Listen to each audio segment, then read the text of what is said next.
Again, welcome back. Again, another video. We'll be talking about overcoming cognitive dissonance. Okay, I think this is a big factor in where people have a hard time pulling away, and it's structured around their belief system of what they've begun to believe and perceive about the individual that they're dealing with, who may be a narcissist or whatever. So, just want to go over some stuff about it. First of all, let's look at what cognitive dissonance is. When you look at it, cognitive dissonance is, really about knowing or seeing something that's wrong. You know it's wrong, or you know the treatment that you're getting from this narcissistic individual is wrong, the abuse and all of this stuff, or you see them doing things that is out of character, right? That's contrary to what they have professed or illustrated themselves to be, right? But you see something completely different from it. You see the behavior, you see the actions being different, but yet, while knowing it's wrong, you see it's wrong, you know it's wrong, you have a conflict in perception and attitude towards accepting the truth about what you see them doing, right? So you write it off. There's a conflict in the brain of wanting to accept the truth, right?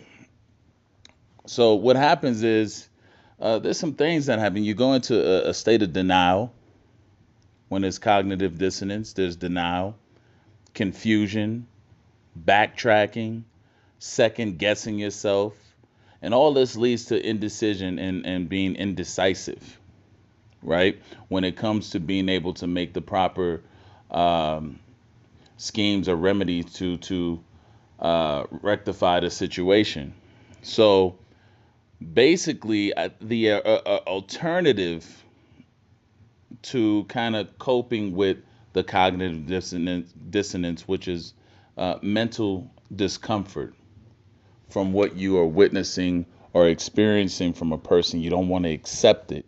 So to get away from the mental discomfort, the person will tend to pick a safe depiction or version of what they feel is safe about the situation or the person. So you begin to alter the way you actually see it, and you give it a different variation in your own mind, right? This is where your mind starts to trick you and fool you into thinking that the actions that you're seeing and the behavior that you're seeing from this person is not so bad or okay, right? This is cognitive dissonance. So, and it's part of comforting your mind, because the shock and having to accept the fact that who you're dealing with and who you're seeing or what's going on is not what it really is, right? The person who you thought was this kind, honorable person, you have to change yourself. You have to change the way you see it. You have to, alter that perception.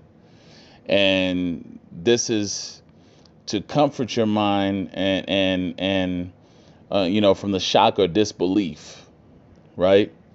And so a lot of people, when having the mask pulled off from the narcissist and them seeing them for who they are, it's shocking.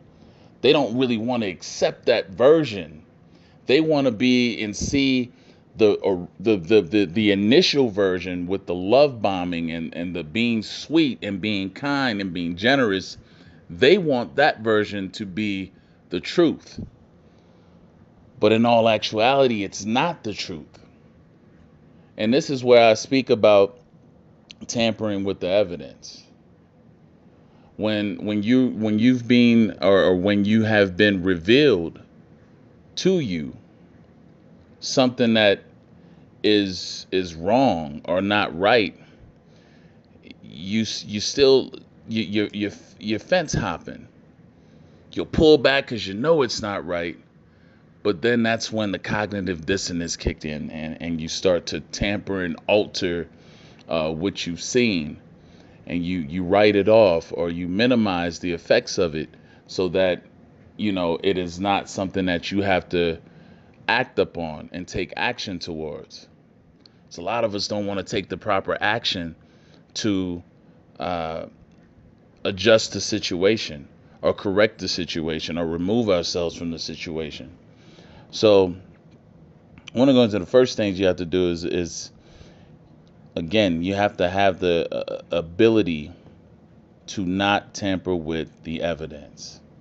If you see something that's off and it wasn't right, don't allow yourself to be given an alternative narrative of what it really was. Because now you're allowing that person to control your reality, to control the way you think and the way you perceive your own reality. So if you see something, don't write it off if it's bad or it's contrary to what the nature of the person is trying to give to you, or um, push up on your your your perception. At least you have to acknowledge the differences of what you've seen from what the person is trying to tell you, and you have to go with what you've seen.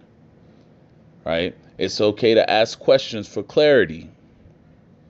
If the clarity does not match up with the actions, if there's no proper justification for it, then this is not just a mere accident or something that was accidental, or a mishap, or being um, not mindful at the time.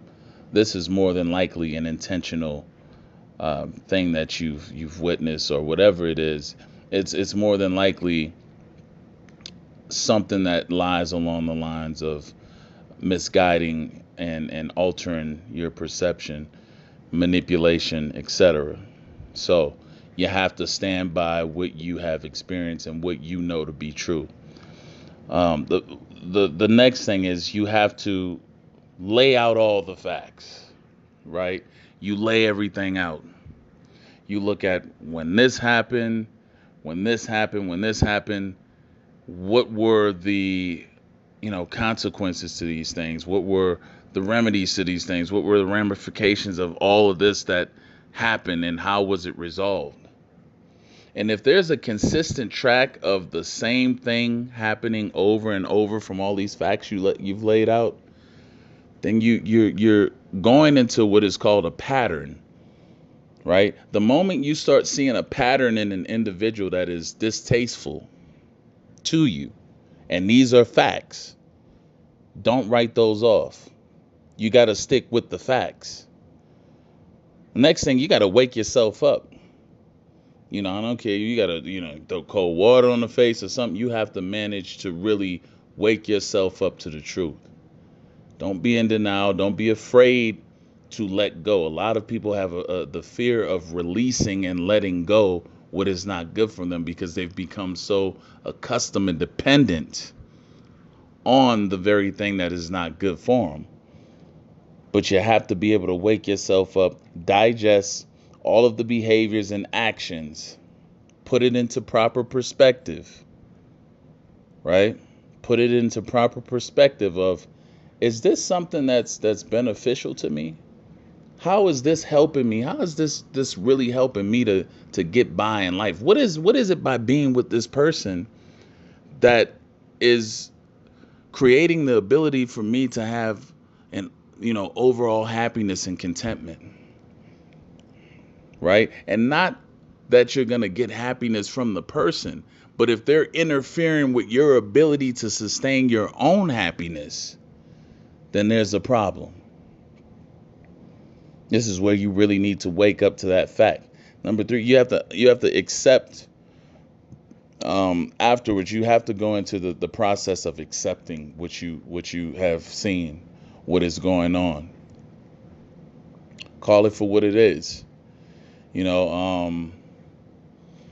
There's gonna be hurt, pain, either way you look at it. It's like being in a circle surrounded by an emotional wall of pain. You're inside of the pain. The only way to get out, you got to break through the barrier of pain. You're going to still feel that pain, but at least you'll be outside of the actual cell of where all the pain is concentrated and going on most intensely. So you're gonna have pain whether you leave or you stay, but it's better to leave, get that pain out the way, because that pain, by leaving the circle, by leaving that cell, you'll be able to start healing, right? And that's the last one. Method, at least process step, is to disconnect. And that involves emotionally coming to grips or coming to grasp with um, what is and what you're actually facing and what you're dealing with. So this involves changing your attitudes, your beliefs, your feelings. You have to see things differently. You can't continue to go along doing the same thing the same way. Change your dating habits, change the way you interact with people. If it's friends or family members, change how you put out, like, create different criterias of that has to be met before you start putting yourself out in a certain way and giving too much of yourself without the right reciprocity. All right, that's all I got to say for this video. Hope you hit the like button, share these videos. A lot of people benefit by sharing. Definitely subscribe. If you haven't subscribed, definitely subscribe. I do put a lot of things out that are, if you don't catch it, I mean, does you no good. But hit the bell button once you subscribe. I have some, you know, different things that come out, different products out right now. Click the description box if you are interested in getting any of those things to help further your healing and understanding along in this journey. It is a journey. It takes time, but with due diligence and hard work, you can get by.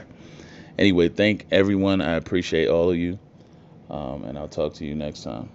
Oh, anybody looking for one-on-one consultation, visit asscgroup.com and sign up for a one-on-one from there. All right, now I'm gone. Have a good one, everybody.